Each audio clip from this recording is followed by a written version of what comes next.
Pinakamasamang pagkakamali sa unang pagbili ng bahay. The first time worst home buyer mistakes. Naghahanda ka na bang bumili ng iyong bahay? Ng iyong unang lugar?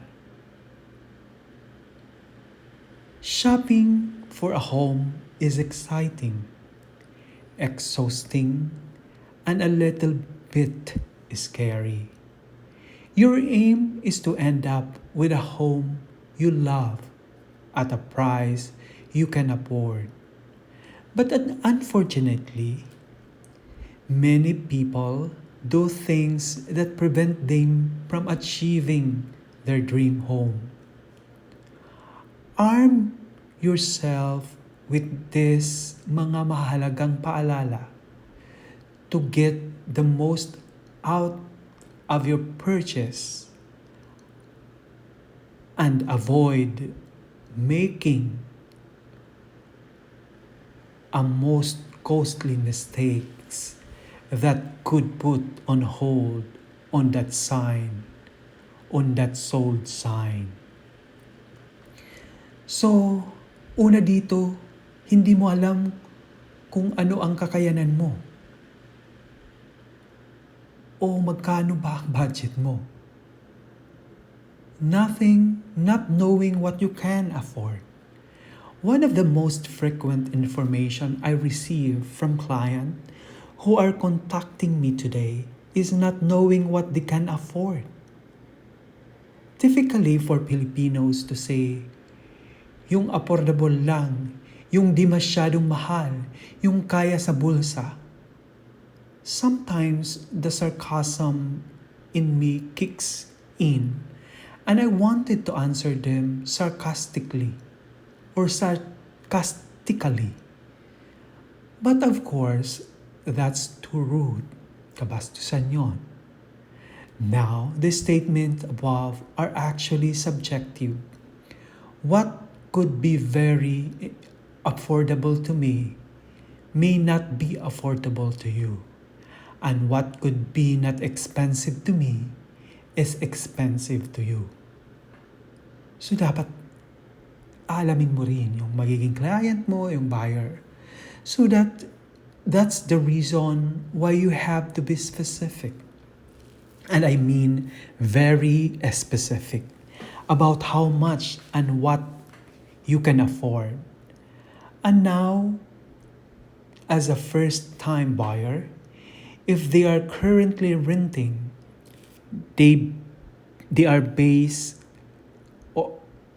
their budget on their current rent and how much they can set aside more to afford the purchase.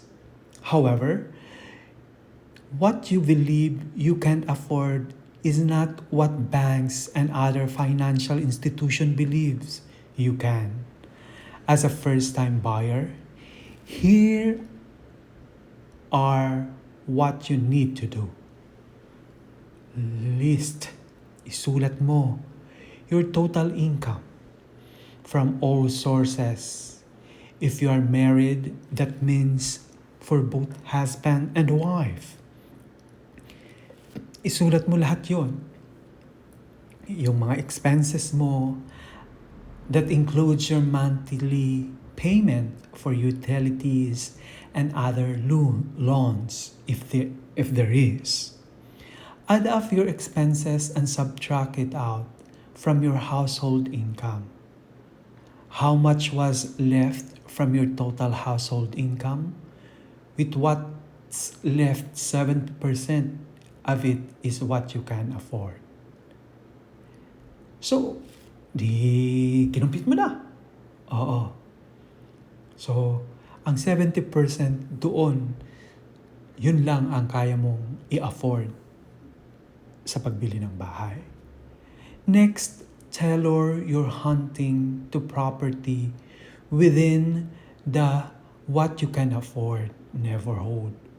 If you end up looking at homes that are more than your price range, you'll end up desiring after something you can't afford.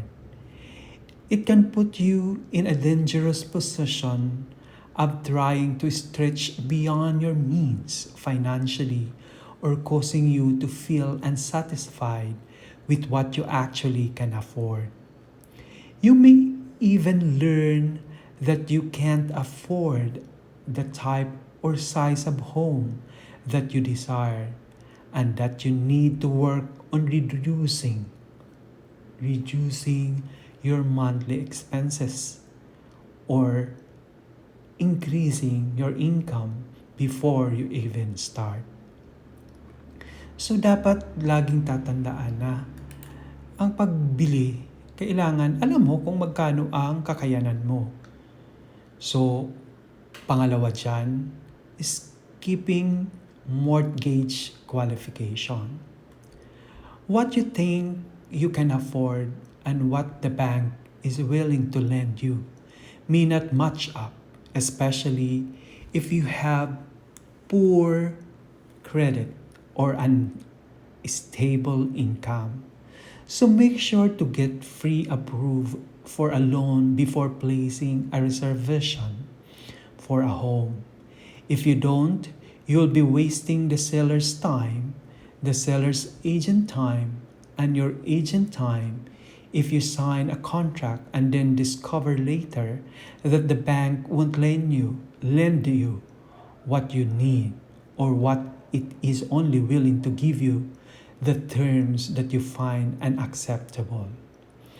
Beware that if you have been pre-approved for a mortgage, your loan can fall through at the last minute. If you do something to alter your credit score like finances or finance a car purchase, if you cause the deal to die, you may have to forfeit any deposit or earnest money or equity or down payment you put up when you entered in the contract. Please note that your equity payment and down payment are not refundable if the reason for discontinuing purchase is your fault. So yun lang ang advice dyan. Dapat bago ka mag-loan ka muna sa bank. So kung magkano ang i-approve sa'yo ng bank, yun lang dapat. Huwag mong i-insist yung hindi mo kaya. Or huwag mong dapat alamin mo kung ano ang pwedeng ibigay sa'yo ng bank para hindi masayang ang mga time ninyo mula sa seller, buyer, agent at ikaw din at the same time. Pangatlo dyan is failing to consider additional expenses. Once you're a homeowner, you'll have additional expenses on top of your monthly payment. Unlike your renter days, you'll be responsible for paying property tax, insuring your home against disaster, or having fire insurance and other insurance in terms of your property, and making any repairs that house needs or maintenance, which will occasionally include expensive items like a new roof or new furnace.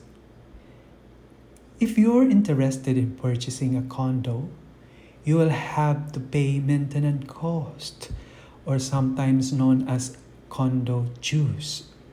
Monthly payment po yun, regardless of what either anything needs or fixing, because you'll be part of the homeowners association, which collect a couple of hundred a month from the owner of each unit in the building in the form of condominium fees.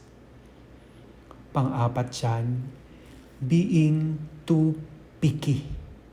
Go ahead and put everything you can think on your new home wish list. But don't be so inflexible that you end up continuing to rent for significantly longer than you really want to. First-time home buyer often have to compromise on some